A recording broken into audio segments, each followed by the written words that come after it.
Hello again, weary traveler. I see you're still here. Most would run away in fear, but here you are. Not you.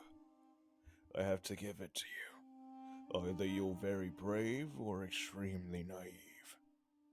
Regardless, a promise is a promise. A blood oath has to be fulfilled. We have so much to do, so many places to visit, so many lands to explore. Now, are you ready?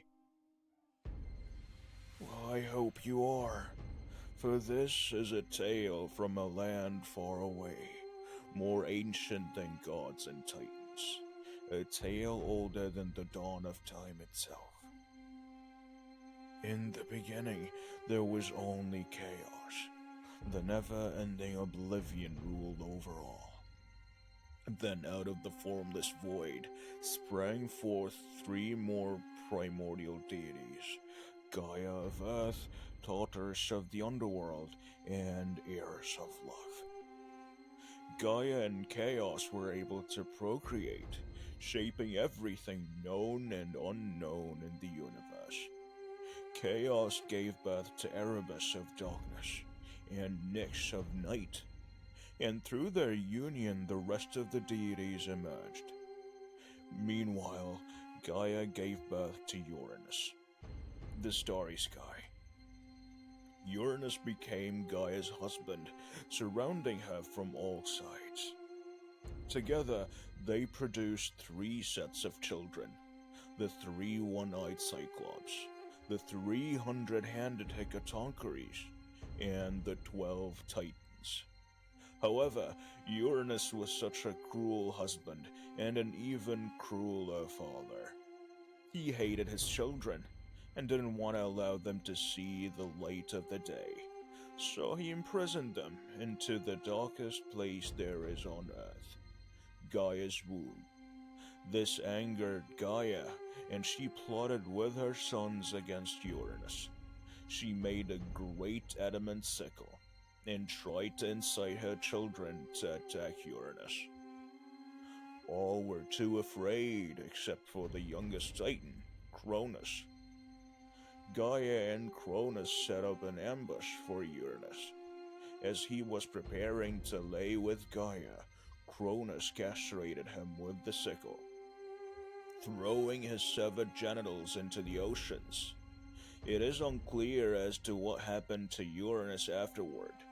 He either died, withdrew from the earth, or exiled himself to Italy. From the blood of the fallen tyrant Uranus emerged the giants, the ash tree nymphs, and the Furies. From the sea foam that was produced when his genitals fell into the ocean arose Aphrodite, the goddess of beauty. Cronus then became the next ruler. He imprisoned the Cyclops and the Hecatoncheires in Tartarus, and set the Dragoness camp to guard them. He then married the Titaness Rhea, who bore him 5 children. However, Gaia and Uranus had both prophesied that Cronus would eventually be overthrown by one of his sons. So much like his father, Cronus maltreated his children, devouring each of them at the time of birth mercilessly. Rhea, who was very horrified by Cronus' treatment of her children, and just like Gaia before him, plotted against her husband. On the advice of her mother, when it was the time to give birth to her 6th child, Rhea hid herself on Crete, leaving the newborn child to be raised by the nymphs of the island. To conceal her act, Rhea wrapped a stone in swaddling clothes and passed it off as the supposed baby to Cronus, who, unaware of her intentions, swallowed it yet again. The child was no one but Zeus. Raised by the nymphs, he quickly grew into a handsome youth in a cave on the Cretan Mount Ada. When the time came, he left Crete to ask for his future wife, the Titaness Medes, for an advice on how to defeat his father, the tyrant, Cronus. She answered by preparing a drink indistinguishable from Cronus's favorite wine, but designed to make him vomit for ages. Zeus disguised himself as the god's cupbearer, and after a while, successfully slept Medes' drink to Cronus. The plan worked perfectly. Cronus started vomiting and spilled out all of Zeus's 5 siblings. Overwhelmed with gratitude, Rhea's children, Hestia, Demeter, Hera, Hades, and Poseidon, recognized Zeus as their leader, the new king of the gods, and the ruler of Mount Olympus. However, Cronus was still in command, and yet to be defeated. He was too old to protect himself from the attacks of his children. Yet he had the help of his faithful titans, who also feared the new generation of the gods. This led to a decade-long war between the titans and the Olympian gods, remembered by generations hence as the Titanomachy. Atlas became the Titans' leader and led his many armies to many victories. At one point, it even seemed that Zeus would have been defeated. However, at the advice of Gaia, he went to Tartarus and released the Cyclops and the Hecatoncheires. In gratitude, the Cyclops provided Zeus with his thunderbolt. They also made a trident for Poseidon and a helmet of invisibility for Hades, making the tables turning in their favor. However, as so many times before, the final victory would not be the result of brute force, but it would happen due to a cunning little trick devised by Prometheus himself. The deserted Titan, deserting the Titan's army beforehand, armed with boulders, Hecatoncheires set an ambush for the Titans.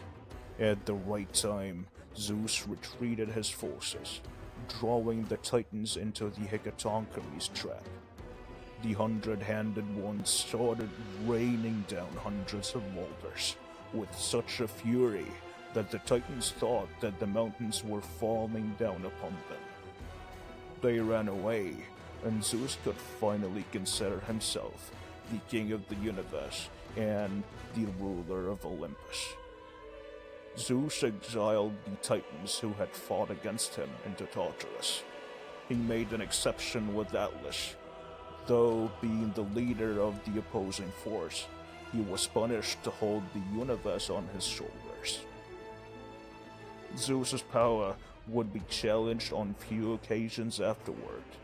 Just after the Titanomachy, his grandmother Gaia, outraged by the imprisonment of her children, issued forth one last child of hers, the monstrous Typhon. He was so fearsome that most of the gods fled the second they saw him. However, Zeus didn't hesitate. He faced the monster and chased him to the corners of the earth. And using the power of his lightning bolts, he was able to defeat it. Typhon was buried onto Mount Etna in Sicily. They say that you can still hear Typhon growling under the volcanoes of Sicily, and that someday, in the distant future, he will return to challenge Zeus once again. After the war between gods and titans was over, Zeus took reign over all creation as the ruler of Mount Olympus, as the king of all Olympic gods. His brother Poseidon took reign over the seas and the 7 oceans with his trident. In Hades, he took the reign of the underworld and the valley of the dead. It was then that Zeus married Medes and made her his first wife.